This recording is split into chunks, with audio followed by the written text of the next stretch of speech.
नमस्कार, मैं हूं अभिनव। आप देख रहे हैं खबर 24 लाइव का यूट्यूब चैनल और आपका स्वागत है खबरें विशेष आय में।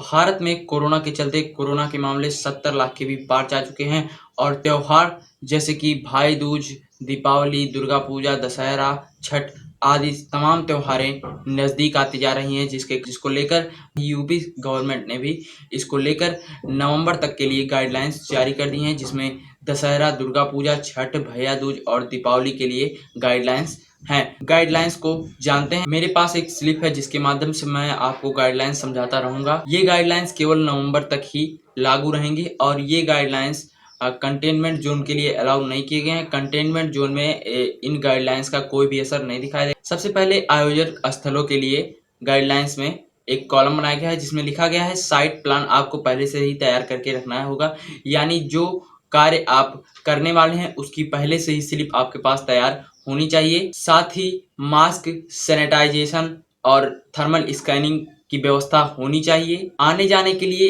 अलग अलग 2 रास्ते होने चाहिए, यानी आने के लिए अलग एक रास्ता और जाने के लिए अलग एक रास्ता होना चाहिए। और यदि कार्यक्रम स्थल पर एसी यानी एयर कंडीशनर की व्यवस्था की गई है तो भारत सरकार के स्वास्थ्य मंत्रालय द्वारा नियमित तापमान पर ही उसको चलाया जाना चाहिए। अगला कॉलम आयोजन के लिए आयोजक स्थलों के लिए अगला कॉलम बनाया गया है जिसमें सबसे पहली लाइन में लिखा गया है कंटेनमेंट जोन के लिए इजाजत नहीं होगी, यानी जो नियम इस गाइडलाइंस में बताए गए हैं उनका कोई भी असर कंटेनमेंट जोन में नहीं दिखाई देगा, यानी कंटेनमेंट जोन के लिए कोई भी गाइडलाइन जारी नहीं की गई है। कंटेनमेंट जोन पहले था उसी तरीके से अभी भी वो रहेगा। जैसे मैंने आपसे पहले ही बताया, कॉलम में दोबारा लिखा गया है कि रूपरेखा पहले से ही तय की जानी चाहिए, यानी जो भी आप आयोजन पर करने वाले हैं उसकी रूपरेखा पहले से ही आपके पास तैयार होनी चाहिए। और सबसे बड़ी बात, डू और डोंट का बोर्ड भी वहां लगा होना चाहिए। डू और डोंट का मतलब होता है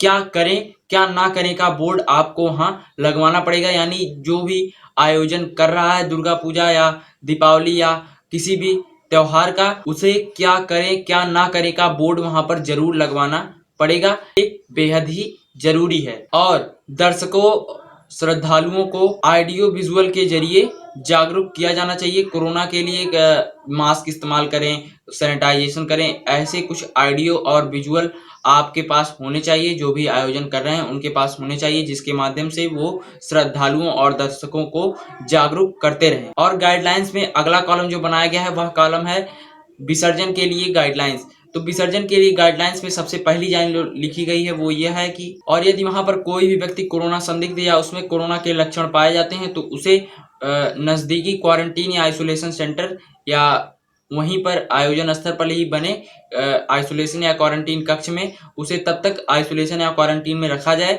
जब तक स्वास्थ्य टीम वहां पर पहुंच नहीं जाती है। और अगली लाइन या अगले कॉलम में लिखा गया है मूर्तियों की साइज छोटी रहेगी। यहाँ दीपावली और नवरात्रि में मूर्तियों का आयोजन किया जाता है। जगह जगह पर माता दुर्गा और माता लक्ष्मी की मूर्तियां बैठाई जाती हैं। पहले की अपेक्षा अब मूर्तियां छोटी रहेंगी। मूर्ति बैठाने का आयोजन खाली स्थान पर किया जाए। साथ ही साथ विसर्जन में कम से कम लोग शामिल हों और विसर्जन के लिए छोटे वाहन का ही प्रयोग किया जाए। और हर बार की तरह इस बार भी गाइडलाइंस में जो मेन और सबसे मुख्य हेडलाइन दी गई वह यह है कि बूढ़े, बुजुर्ग और छोटे बच्चों को विसर्जन में सम्मिलित होने की आज्ञा बिल्कुल ही नहीं दी गई है और बताए गए सभी नियम कंटेनमेंट जोन में अलाउ नहीं किए गए हैं। यही थी नवरात्रि और दीपावली की गाइडलाइंस। यह गाइडलाइंस केवल नवंबर तक ही लागू रहेंगी। ऐसी ही तमाम खबरों के लिए सब्सक्राइब कीजिए हमारा यूट्यूब चैनल खबर 24 लाइव और देखते रहिए खबर 24 लाइव यूट्यूब चैनल,